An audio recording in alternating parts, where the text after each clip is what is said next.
بسم اللہ الرحمن الرحیم۔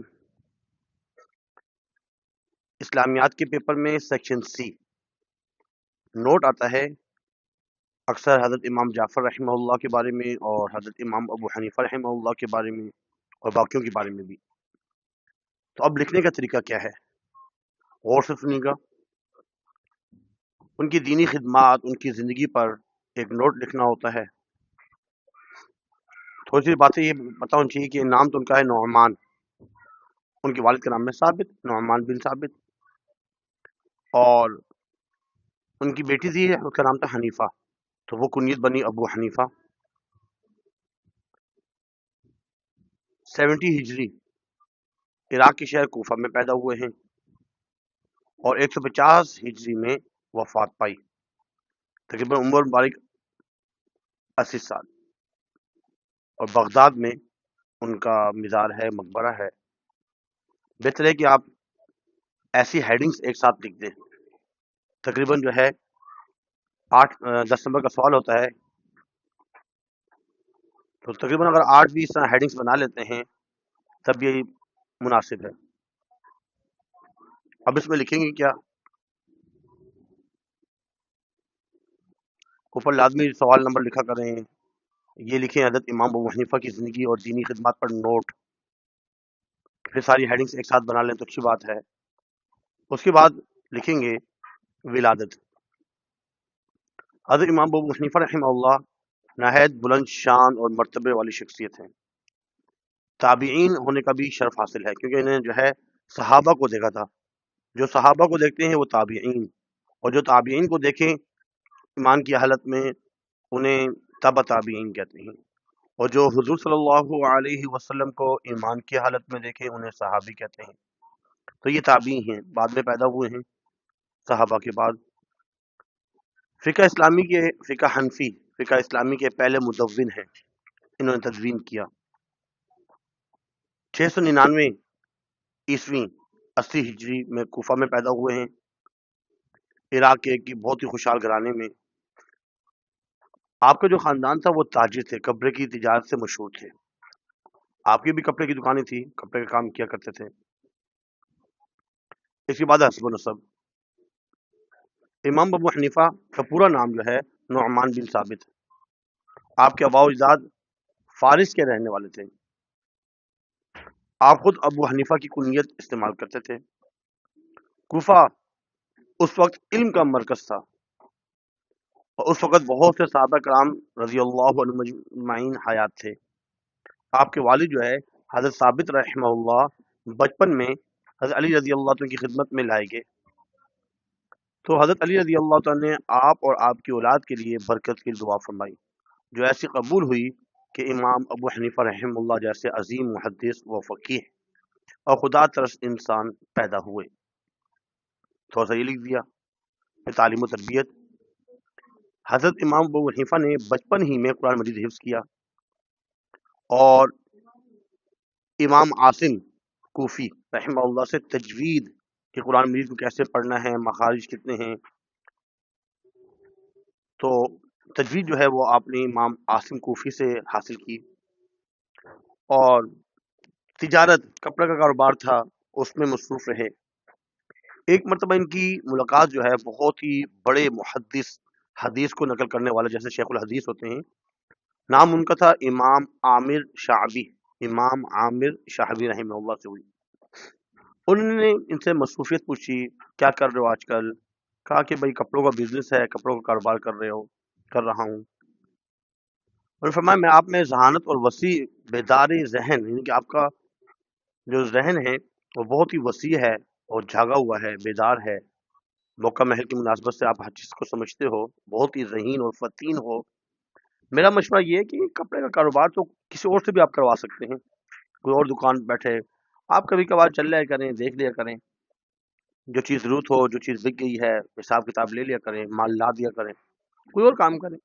لیکن میرا مشورہ یہ ہے کہ آپ علم حاصل کریں اور علماء کرام کی مجلس میں شامل ہوتے رہیں۔ حضرت امام ابو حنیفہ رحمہ اللہ فرماتے ہیں کہ امام شعبی کی نصیحت میرے دل کو ایسی لگی کہ میں نے بازار جانا چھوڑ دیا اور ہر وقت علم حاصل کرنے میں اپنے آپ کو مشغول رکھتا، اور اللہ نے مجھے بہت زیادہ علم سے بھی نوازا۔ اگلی ہیڈنگ علمی خدمات۔ امام ابو حنیفہ تقریباً 18 سال تک انہوں نے امام حماد بن ابی سلیمان رحمہ اللہ سے فیض حاصل کرتے تھے، یہاں تک آپ کا شمار ان کے بڑے بڑے شاگردوں میں ہونے لگا۔ فقہ حنفی کا زیادہ تر مدار جو ہے وہ امام حماد بن ابی سلیمان کی رائے پر مبنی ہے، جو حضرت علی رضی اللہ تعالیٰ عنہ، حضرت عبداللہ ابن مسعود رضی اللہ تعالیٰ عنہ، حضرت ابراہیم رضی اللہ تعالیٰ عنہ فقہ کے سب سے بڑے عالم مانے جاتے تھے۔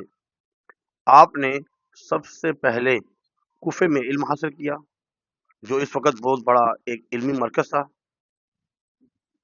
اس کے بعد آپ حرمین شریفین چلے گئے، مکہ اور مدینہ، اور آخر میں آپ نے بصرہ میں بھی علم حاصل کیا۔ تو علم کیا ہے؟ اب ان کے اساتذہ کون کون سے تھے؟ امام ابو حنیفہ رحمہ اللہ نے علماء تابعین کے علاوہ 4 اصحاب رسول، حضرت انس بن مالک رضی اللہ تعالیٰ عنہ، حضرت عبداللہ ابن ابی اوفی، حضرت سہل بن سعد، اور حضرت ابو طفیل بن واصلہ رضی اللہ عنہم کو بھی پایا تھا۔ ائمہ اربع میں سے صرف امام ابو حنیفہ رحمہ اللہ تابعی ہیں۔ 4 جو امام ہیں، امام ابو حنیفہ، امام شافعی، امام مالک، امام احمد بن حنبل، ان چاروں میں تابعی جو ہے وہ امام ابو حنیفہ ہیں، باقی تبع تابعین ہیں، جن کو اللہ تعالیٰ نے صحابہ کرام سے ملاقات اور شاگردی کا شرف عطا فرمایا۔ آپ نے 6 سال تک حضرت امام جعفر صادق رحمہ اللہ سے استفادہ حاصل کیا، فائدہ اٹھایا، ان سے تعلیم حاصل کی،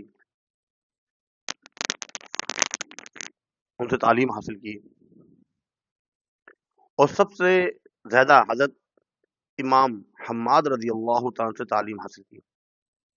امام ابو حنیفہ رحمہ اللہ فرماتے ہیں کہ میں امام حماد رضی اللہ تعالیٰ کے پاس 18 سال درس لیتا رہا، یعنی پڑھتا رہا ان کے پاس۔ اخلاق و اوصاف۔ حضرت امام ابو حنیفہ رحمہ اللہ بہت ذہین اور قوی حافظے والے عبادت گزار صاحب تقوی تھے، تاجر بھی تھے، صدقہ خیرات بہت زیادہ کیا کرتے، اور جو علماء کرام تھے اس زمانے میں ان کی جو ضروریات تھی وہ پوری کیا کرتے، اپنے لیے جس طرح لباس تیار کرواتے، کپڑے سلواتے، ویسے ہی ایک عالم دین کے لیے بھی ایسا ہی ایک لباس تیار کرواتے، اور جب اپنے گھر والوں کے لیے کھانا کا سامان خریدتے تو اس کے مثل صدقہ بھی کیا کرتے، اور جب آپ کھانا کھاتے تو کھانے کی مقدار کی 2 مثل صدقہ فرمایا کرتے۔ جیل میں بھی ہوئی، پھر وہاں پہ بھی تعلیم جاری رکھی۔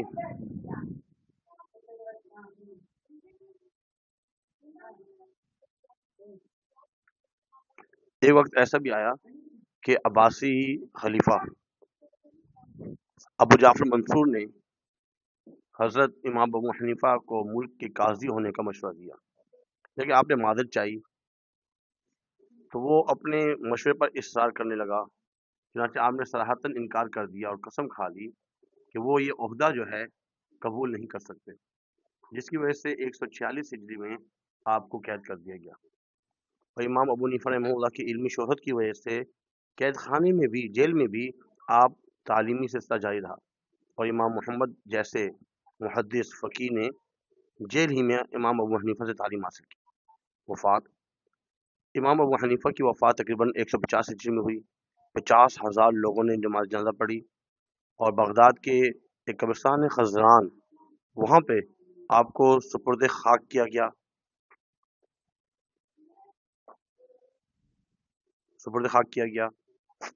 تدفین کے بعد بھی 20 دن تک آپ کی قبر کے قریب نماز جنازہ جاری رہا، اور اس طرح صحابہ اور بڑے بڑے تابعین سے روایت کرنے والا ایک عظیم محدث و فقیہ دنیا سے رخصت ہو گیا۔ اللہ تعالی ہمیں بھی اس جیسا بنانے کے اور اس پر عمل کرنے کی توفیق عطا فرمائے، آمین آمین آمین۔ وما علینا الا البلاغ المبین۔ جزاکم اللہ خیر فاحسن الجزاء۔